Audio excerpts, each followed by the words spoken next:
This is Sai చల్ welcome channel. Today అదిరిపోయే అప్డేట్తో అయితే మీ ముందుకైతే వచ్చేసాను అనమాట. అది ఏంటంటే విశ్వంబర అండ్ చిరంజీవి గారి న్యూ మూవీ విశ్వంబర. అబ్బా అసలు సేమ్ టైం ఈ సినిమా చుట్టూ ఒక పాజిటివ్ వైబ్ అయితే ఉంది. ఎందుకంటే బింబిసారాతో బ్లాక్ బస్టర్ కొట్టిన వశిష్ఠ డైరెక్షన్ కావడంతో అండ్ సేమ్ టైం 18 years తర్వాత అండ్ త్రిష అండ్ చిరంజీవి గారు మళ్ళీ అంటే స్టాలిన్ సినిమా తర్వాత ఆ బ్లాక్ బస్టర్ మూవీ తర్వాత మళ్ళీ సినిమా చేయడంతో సినిమా చుట్టూ అండ్ యూవీ క్రియేషన్ వాళ్ళు ప్రొడ్యూస్ చేయడంతో సినిమా చుట్టూ ఒక పాజిటివ్ వైబ్రేషన్ అయితే ఉన్నాయన్నమాట.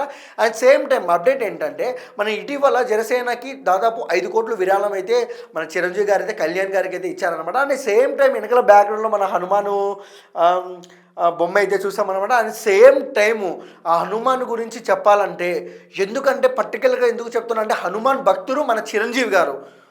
ఎక్కడ చూసినా మనం జై చిరంజీవి అంటే హనుమాన్ లేనిదే ఏ పూజన ఏదైనా మన చిరంజీవి గారు స్టార్ట్ చేయరు. అండ్ సేమ్ టైము మెయిన్ కీలక పాత్ర అయితే హనుమాన్ అయితే ఈ సినిమాలో ఉంటుందన్నమాట. And same time interval block గురించి చెప్పాలంటే ఈ సినిమా గురించి అయితే సినీ వర్గాలు ఏముంటుంటే ఇంటర్వల్ బ్లాక్ ఒక రేంజ్లో ఉంటుంది. చిరంజీవి గారికి అంటే 150 సినిమాలు ఒక ఎత్తి అయితే తర్వాత ఇది ఒక విశ్వంబర ఒక ఎత్తి అయితే అంటున్నారనమాట.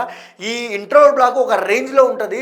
చిరంజీవి అన్ని సినిమాల కన్నా ఒక రేంజ్లో ఉంటుంది అయితే అంటున్నారనమాట. ఏం సేమ్ టైము అంటే వ్యూ క్రియేషన్ కూడా ఖర్చుకు ఎక్కడ వెనకాడకుండా అయితే ఉంటుంది. అంటే ఇంటర్వల్ బ్లాక్ దాదాపు అంటే 200 నంబర్స్తో అయితే ఫైట్ అయితే ఉంటుందా అని అంటున్నారనమాట. అండ్ బట్ ఉంటే అది ఇంకా చిరంజీవి గారి హైప్కు ఇంకా ఏ లెవెల్లో థియేటర్లో విజిల్స్ క్లాప్స్ పడతాయో మనం చెప్పాల్సిన అవసరం లేదు. అండ్ సేమ్ టైం అలా ఉంటే ఇంకా ఏ లెవెల్లో క్లైమాక్స్ అంటే ఇంటర్వల్ బ్లాకే ఆ లెవెల్లో ఉంటే క్లైమాక్స్ బ్లాక్ ఏ లెవెల్లో ఉంటుందని అయితే ఆ సినీ వర్గాలు అంటున్నాయి. అండ్ ఈ సేమ్ టైము 2025లో జనవరిలో అయితే విశ్వంబర రిలీజ్ అవుతుంది అని అంటున్నారనమాట.